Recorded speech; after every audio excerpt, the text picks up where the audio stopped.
राधे राधे दोस्तों, जय श्री कृष्णा। कान्हा जी की कृपा हम सब पर बनी रहे, इन्हीं शुभकामनाओं के साथ आज की वीडियो को शुरू करते हैं। दोस्तों, आप सबका हमारे YouTube चैनल भक्ति में आस्था पर हार्दिक स्वागत है।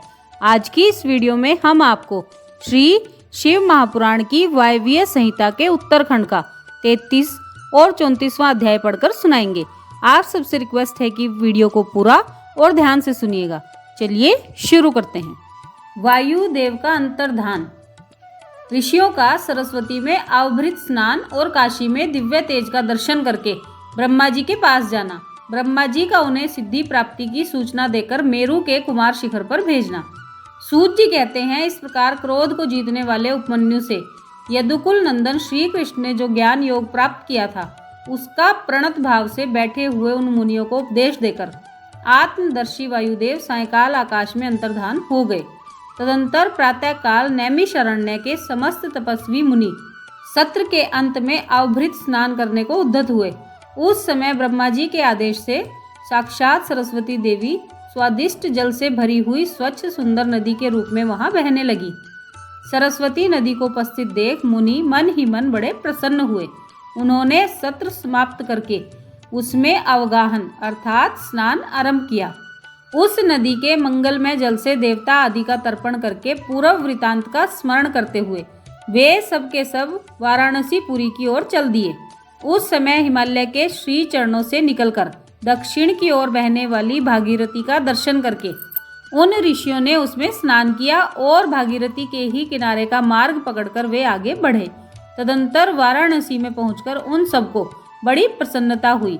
वहां उत्तर वाहिनी गंगा में स्नान करके उन्होंने अविमुक्तेश्वर लिंग का दर्शन और विधि पूर्वक पूजन किया।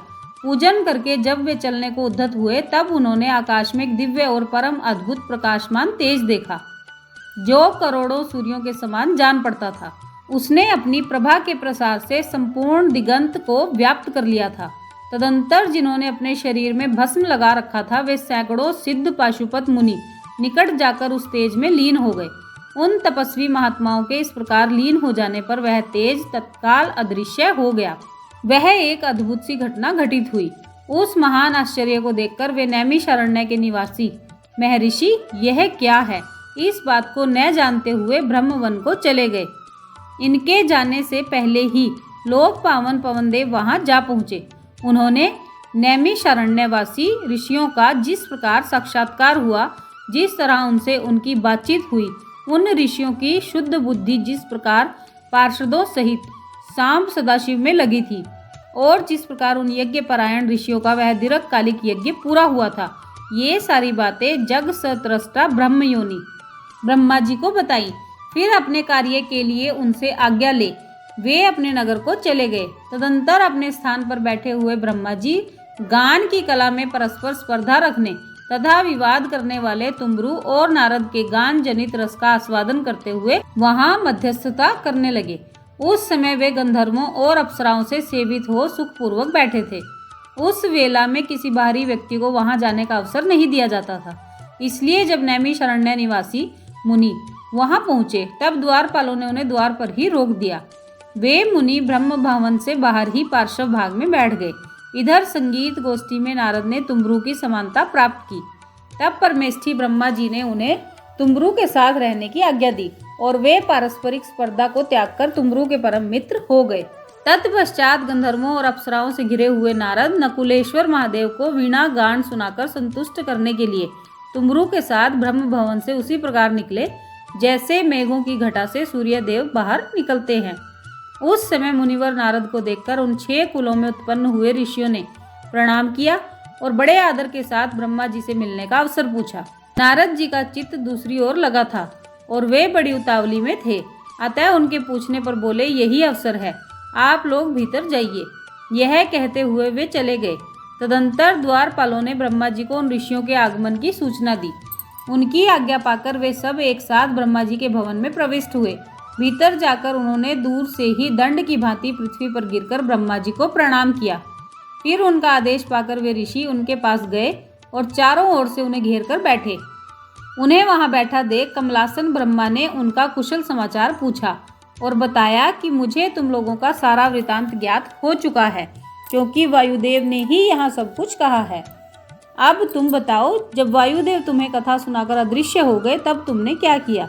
देवेश्वर ब्रह्मा जी के इस प्रकार पूछने पर उन मुनियों ने अवभृत स्नान के पश्चात गंगा तीर्थ में जाने, वाराणसी की यात्रा करने, वहां देवेश्वरों द्वारा स्थापित शिवलिंगों और अविमुक्तेश्वर लिंग के भी दर्शन पूजन करने, आकाश में महान तेज पुंज के दिखाई देने, कतिपय महर्षियों के उसमें लीन होने तथा फिर उस तेज के अदृश्य हो जाने की सब बातें ब्रह्मा जी से विस्तार पूर्वक बारंबार प्रणाम करके कहीं।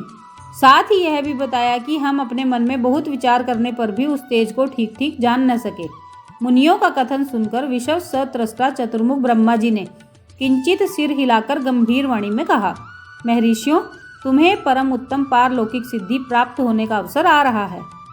तुमने दीर्घकालिक सत्र के द्वारा चिरकाल तक प्रभु की आराधना की है, इसलिए वे प्रसन्न होकर तुम लोगों पर कृपा करने को उत्सुक हैं। उस तेज पुंज के दर्शन की जो घटना घटित हुई है उससे यही बात सूचित होती है। तुमने वाराणसी में आकाश के भीतर जो दीप्तिमान दिव्य तेज देखा था वह साक्षात ज्योतिर्मय लिंग ही था। उसे महेश्वर का उत्कृष्ट तेज समझो। उस तेज में श्रोत और पाशुपत व्रत का पालन करने वाले मुनि, जो सब धर्म में पूर्णतया निष्ठा रखने वाले थे और अपने पाप को दग्ध कर चुके थे, लीन हुए हैं। लीन होकर वे स्वस्थ और मुक्त हो गए हैं। इसी मार्ग से तुम्हें भी शीघ्र ही मुक्ति प्राप्त होने वाली है। तुम्हारे देखे हुए उस तेज से यही बात सूचित होती है। तुम्हारे लिए यह वही समय दैववश स्वयं उपस्थित हो गया है। तुम मेरु पर्वत के दक्षिण शिखर पर, जहाँ देवता रहते हैं, वहाँ जाओ। वहीं मेरे पुत्र सनत कुमार, जो उत्कृष्ट मुनि हैं, निवास करते हैं। वे वहाँ साक्षात भूतनाथ नंदी के आगमन की प्रतीक्षा में हैं। पूर्व काल की बात है। सनत कुमार अज्ञानवश अपने को सब योगियों का शिरोमणि मानने लगे थे, इसीलिए दुर्विनीत हो गए थे। यही कारण है कि उन्होंने किसी समय परमेश्वर शिव को सामने देखकर भी उनके लिए उचित अभ्युत्थान आदि सत्कार नहीं किया। वे अपने स्थान पर निर्भय बैठे रहे। उनके इस अपराध से कुपित हो नंदी ने उन्हें बहुत बड़ा ऊंट बना दिया। तब उनके लिए मुझे बड़ा शोक हुआ और मैंने दीर्घ काल तक महादेव और महादेवी की उपासना करके नंदी से भी बड़ी अनुनय विनय की। इस प्रकार प्रयत्न करके किसी तरह उनको ऊंट की योनि से छुटकारा दिलाया और उन्हें पूर्ववत सनत कुमार रूप की प्राप्ति कराई। उस समय महादेव जी ने मुस्कुराते हुए से अपने गणाध्यक्ष नंदी से कहा, अनघ, सनत कुमार मुनि ने मेरी ही अवहेलना करके अपना वैसा अहंकार प्रकट किया था। अब तुम ही उनको मेरे यथार्थ स्वरूप का उपदेश दो। ब्रह्मा का ज्येष्ठ पुत्र मूढ़ की भांति मेरा स्मरण कर रहा है, अतः मैंने ही उसको तुम्हें शिष्य के रूप में दिया है। तुमसे उपदेश पाकर वह मेरे ज्ञान का प्रवर्तक होगा और वही तुम्हारा धर्माध्यक्ष के पद पर अभिषेक करेगा। महादेव जी के ऐसा कहने पर समस्त भूतगणों के अध्यक्ष नंदी ने प्रातः काल मस्तक झुकाकर स्वामी की वह आज्ञा शिरोधार्य की और सनत कुमार भी मेरी आज्ञा से इस गणराज नंदी को प्रसन्न करने के लिए मेरू पर दुष्कर तपस्या कर रहे हैं। गणाध्यक्ष नंदी के समागम से पहले ही तुम लोग सनत कुमार से मिलो, क्योंकि उन पर कृपा करने के लिए नंदी शीघ्र ही वहां आएंगे। विश्व योनि ब्रह्मा जी के इस प्रकार शीघ्र आदेश देकर भेजने पर वे मुनि मेरू पर्वत के दक्षिणवर्ती कुमार शिखर पर गए।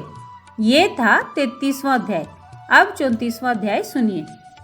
मेरुगिरी के स्कंद सरोवर के तट पर मुनियों का सनत कुमार जी से मिलना, भगवान नंदी का वहां आना और दृष्टिपात मात्र से पाश छेदन एवं ज्ञान योग का उपदेश करके चला जाना। शिव पुराण की महिमा तथा ग्रंथ का उपसंहार। सूत जी कहते हैं, वहां मेरू पर्वत पर सागर के समान एक विशाल सरोवर है, जिसका नाम स्कंदसर है।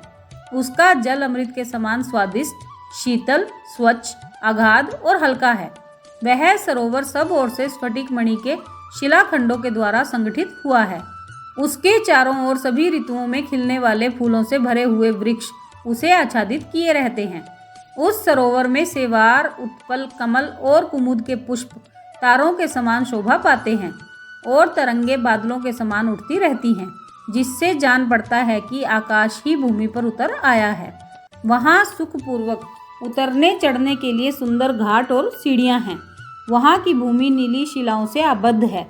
आठों दिशाओं की ओर से वह सरोवर बड़ी शोभा पाता है। वहाँ बहुत से लोग नहाने के लिए उतरते हैं और कितने ही नहाकर निकलते रहते हैं। स्नान करके श्वेत यज्ञोपवीत और उज्ज्वल कौपीन धारण किए वल्कल पहने, सिर पर जटा अथवा शिखा रखाए या मूंड मुड़ाए, ललाट में त्रिपुंड लगाए, वैराग्य से विमल एवं मुस्कुराते मुख वाले बहुत से मुनि कुमार घड़ों में, कमलिनी के पत्तों के दोनों में, सुंदर कलशों में, कमंडलुओं में तथा वैसे ही कारकों अर्थात करवों आदि में अपने लिए, दूसरों के लिए, विशेषतः देव पूजा के लिए वहाँ से नित्य जल और फूल ले जाते हैं। वहाँ ईष्ट और शिष्ट पुरुष जल में स्नान करते देखे जाते हैं। उस सरोवर के किनारे की शिलाओं पर तिल, अक्षत, फूल और छोड़े हुए पवित्रक दृष्टिगोचर होते हैं। वहाँ स्थान स्थान पर अनेक प्रकार की पुष्प बलि आदि दी जाती है। कुछ लोग सूर्य को अर्घ्य देते हैं और कुछ लोग वेदी पर बैठकर पूजन आदि करते हैं। उस सरोवर के उत्तर तट पर एक कल्प वृक्ष के नीचे हीरे की शिला से बनी हुई वेदी पर कोमल मृग चरम बिछाकर सदा बाल रूपधारी सनत कुमार जी बैठे थे। वे अपनी अविचल समाधि से उसी समय उपरत हुए थे। उस समय बहुत से ऋषि मुनि उनकी सेवा में बैठे थे और योगीश्वर भी उनकी पूजा करते थे। नैमिषारण्य के मुनियों ने वहां सनत कुमार जी का दर्शन किया, उनके श्री चरणों में मस्तक झुकाया और उनके आसपास बैठ गए।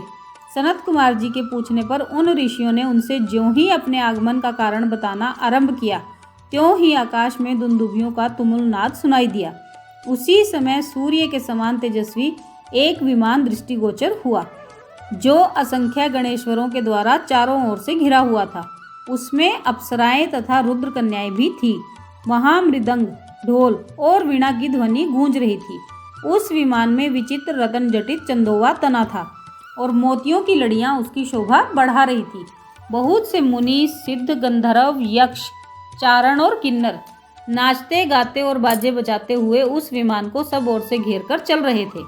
उसमें वृषभ चिन्ह से युक्त और मूंगे के दंड से विभूषित ध्वजा पताका फहरा रही थी, जो उसके गोपुर की शोभा बढ़ाती थी। उस विमान के मध्य भाग में दो चमरों के बीच चंद्रमा के समान उज्ज्वल मणिमय दंड वाले शुद्ध छत्र के नीचे दिव्य सिंहासन पर शिलाद पुत्र नंदी देवी सुयशा के साथ बैठे थे। वे अपनी कांति से, शरीर से तथा तीनों नेत्रों से बड़ी शोभा पा रहे थे। भगवान शंकर को आवश्यक कार्यों की सूचना देने वाले वे नंदी मानो जगत सत्रष्टा शिव के अलंघनीय आदेश का मूर्तिमान स्वरूप होकर वहां आए थे, अथवा उनके रूप में मानो साक्षात शंभु का संपूर्ण अनुग्रह ही साकार रूप धारण करके वहां सबके सामने उपस्थित हुआ था। शोभाशाली श्रेष्ठ त्रिशूल ही उनका आयुध है। वे विश्वेश्वर गणों के अध्यक्ष हैं और दूसरे विश्वनाथ की भांति शक्तिशाली हैं। उनमें विश्व सत्रष्टा विधाताओं का भी निग्रह और अनुग्रह करने की शक्ति है। उनकी 4 भुजाएं हैं, अंग अंग से उदारता सूचित होती है। वे चंद्रलेखा से विभूषित हैं, कंठ में नाग और मस्तक पर चंद्रमा उनके अलंकार हैं। वे साकार ऐश्वर्य और सक्रिय सामर्थ्य के स्वरूप से जान पड़ते हैं। उन्हें देखकर ऋषियों सहित ब्रह्मपुत्र सनत कुमार का मुख प्रसन्नता से खिल उठा। वे दोनों हाथ जोड़कर उठे और उन्हें आत्मसमर्पण सा करते हुए खड़े हो गए। इतने ही में वह विमान धरती पर आ गया।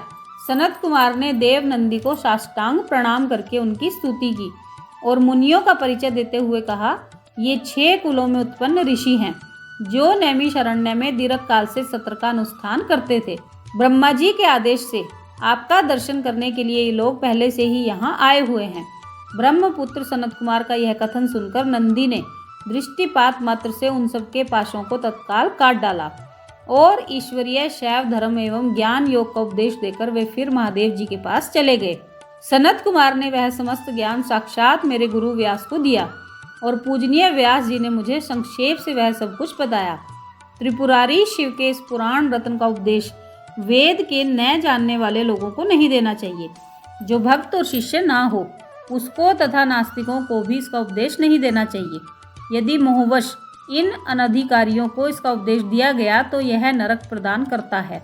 जिन लोगों ने सेवानुगत मार्ग से इस पुराण का उपदेश लिया, पढ़ा या सुना है, उनको यह सुख तथा धर्म आदि त्रिवर्ग प्रदान करता है और अंत में निश्चय ही मोक्ष दे देता है। इस पौराणिक मार्ग के संबंध से आप लोगों ने और मैंने एक दूसरे का उपकार किया है, अतः मैं सफल मनोरथ होकर जा रहा हूँ। हम लोगों का सदा सब प्रकार से मंगल ही हो। सूत जी के आशीर्वाद देकर चले जाने और प्रयाग में उस महायज्ञ के पूर्ण हो जाने पर वे सदाचारी मुनि विषय कलुषित कली काल के आने से काशी के आसपास निवास करने लगे। तदंतर पशुपास से छूटने की इच्छा से उन सबने पूर्णतया पाशुपत व्रत का अनुष्ठान किया और संपूर्ण बोध एवं समाधि पर अधिकार करके वे अनिंद महर्षि परमानंद को प्राप्त हो गए। व्यास जी कहते हैं, यह शिव पुराण पूरा हुआ। इस हितकर पुराण को बड़े आदर और प्रयत्न से पढ़ना तथा सुनना चाहिए। नास्तिक, श्रद्धाहीन, शठ, महेश्वर के प्रति भक्ति से रहित तथा धर्मध्वजी अर्थात पाखंडी को इसका उपदेश नहीं देना चाहिए। इसका एक बार श्रवण करने से ही सारा पाप भस्म हो जाता है। भक्तिहीन भक्ति को पाता है और भक्त भक्ति की समृद्धि का भागी होता है।